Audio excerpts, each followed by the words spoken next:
Good morning, everyone. Morning, Noah. And here we start today, again, practical Bitachon in 15 minutes. And I love this picture because it shows sometimes a piece of the puzzle that we're missing in life. It's just that little piece of trust. And then everything comes together. And that's really where we have trust in Hashem. And again, how we do it is it's 15 minutes, 10 minutes are going to learn on Shaar Habitachon, and 5 minutes we're going to read from a letter from the Lubavitcher Rebbe on trust. And like last time, anyone that needs a refuah shalema or get a recovery, we'll do this class in their honor and their merit. And here we start. We're going to start over here. We're going to go in the middle. Last week we started off. We were talking about how it's important, it's vital that a person realizes that everything comes from Hashem, comes from God. And so it says that this verse assures that if we have trust in God, we'll be protected by Him. But it also implies that if we lack trust, we'll not be protected. And it's a very, very fascinating these few psukim that we're going to read right now, which is the verses, where it says, "Fortunate is a man who made God his support, and did not turn to the haughty and those that turn to falsehood." Sorry, actually, I'm on the wrong one. I knew it was wrong. Okay, I'll actually jump off for 1 second, and I'm just going to read it to you inside. Saying over here, it was going wrong. Okay, here we go. I'm going to just read it from the inside. It says, "I returned and saw that under the sun, the race does not belong to the swift, nor the war to the mighty, and the wise does not have bread." What's it saying over here? That's bringing out that a man has these plans, right? He thinks that he's smart, he's swift, he's fast. He has all these personal strengths. But really, if he has those strengths, they could be gone in a second. You hear how many times you have these star athletes that they're doing amazing. They get these massive contracts. And all of a sudden, when they get these massive contracts, their body completely breaks down on them. And then what are they? They're nothing. They have to retire. And it's a real thing. You see that every day in sports. You see that in so many other places where people had all these, it was me. Look at how I am the one that's being able successful. And all of a sudden how it's really all taken away. And so then it continues over here. It says in the pasuk, it says, "Young lions suffer want and are hungry, but those who seek God do not lack anything." And so what does that mean? That when someone, you could think that a lion is strong, you remember them as being strong. But again, what happens is all of a sudden it could be that they're going to be without food. There's not food for them to become weak. But a person that trusts in Hashem, trusts in God, he'll never go hungry. He'll always be there. He won't miss anything. Hashem will always be there for them. And it's just very cool to actually be able to take this in a practical application, which we talked about last week, was the campaign that I did. I thought, wow, look how good I did at this, all the past. And then one campaign, I didn't do well. And maybe that was something that was getting inside of me a little bit of, yeah, I know. I don't know everything. I'm very, very far off from it. And so what's it going to say? It says over here that having discussed how a person who relies on his own talents will not be successful, the author now turns to address a person who relies on his wealth. And it says, if he relies on abundance of wealth, it will be removed from him and left to someone else. I'm going to say something that's very interesting here in the commentaries. It writes about it. And this probably, there's 3 things that we have that a lot of times we think that are our own. One of them is wisdom. You can think to yourself, hey, you know what? I'm really, really smart. I get good grades. It's something that's very, very good. I grew up with that. I have the smarts. My other siblings, they're not as smart as me. And then there's someone that thinks about their strength.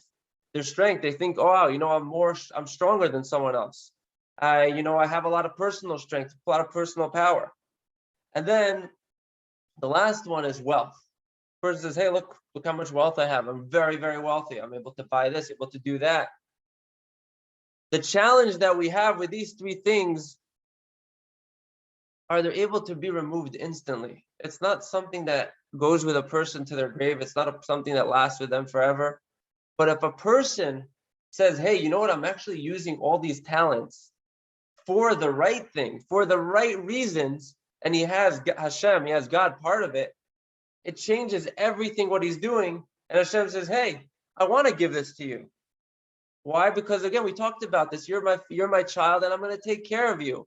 But the second you think for a second, nah, you know what? It's my own thing. You know what?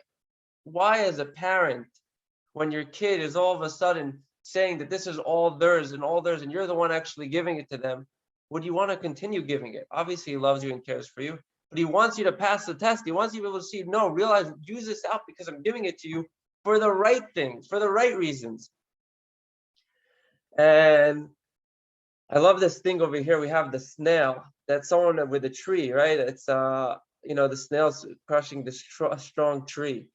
And it's the same thing about understanding that your wealth, and don't let it become an impediment.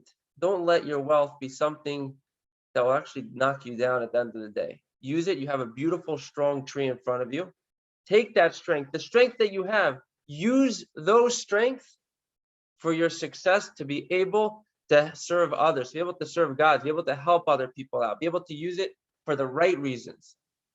And now we're going to continue. And it says that a rich man lies down with his wealth intact, and he opens his eyes and it's no longer his, which is just fascinating how many times it happens. Someone has wealth and the next second it's gone. And also it says, do not toil to become wealthy from your own understanding, the zest, which is chadal in Hebrew.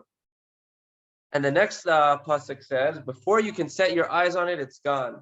You see something in front of you and all of a sudden, boom, it's gone. You see how with the stock market, you're like, wow, there's a great stock. And a second later, boom, the whole thing's gone.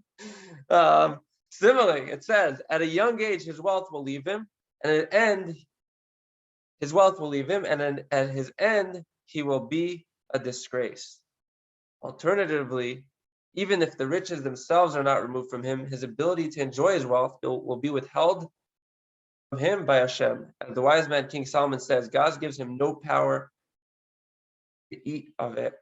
It's fascinating how we have literally over here, we have people that you see so many stories of people that they think they have this wealth, they have other things, and it's gone in a second. They don't even get to enjoy it. And here we're going to go to the letter, and we're going to talk about something. I just put this picture in here of the Baal Shem Tov. He teaches a story. He's the founder of Hasidim, of Hasidus, of Hasidic Jewry. And one of the things he brought up was that nothing happens by a mere chance. Even a leaf that blows in the wind does so because God wills it to.